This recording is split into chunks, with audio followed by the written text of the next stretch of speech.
विनापरवाना वाहतूक होत असलेले 25,92,114 रुपये किमतीचे 41 किलो 557 ग्रॅम वजनाचे चांदीचे दागिने जप्त। सांगली शहर पोलीस ठाणे व निवडणूक पथकाची कामगिरी। सदर घटनेची थोडक्यात हकीकत अशी की आगामी लोकसभा निवडणुकी 2024च्या अनुषंगाने आदर्श आचारसंहिता लागू असून दिनांक 12 एप्रिल 2024 रोजी 12च्या सुमारास सांगली शहर पोलीस ठाणे हद्दीतील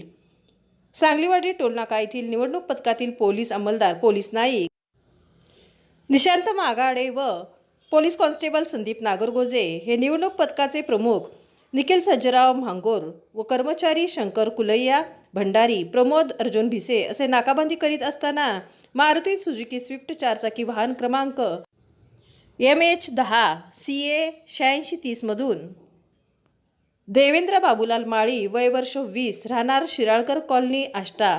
तालुका वाळवा जिल्हा सांगली हे विनापरवाना चांदीचे दागिन्यांची वाहतूक करीत असताना मिळून आले।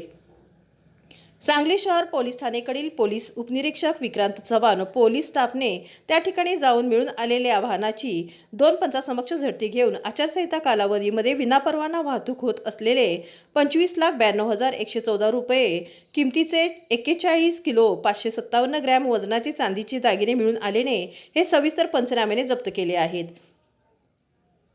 मिळून आलेल्या दागिन्याबाबत भारत निवडणूक आयोगाने सांगली जिल्ह्यामध्ये स्थापन केलेल्या विशेषाधिकार समितीकडे तसेच आयकर अधिकारी व सेवा व वस्तुकर अधिकारी सांगली यांच्या कार्यालयात अहवाल सादर करून पुढील कारवाई करण्याची तजवीज ठेवली आहे।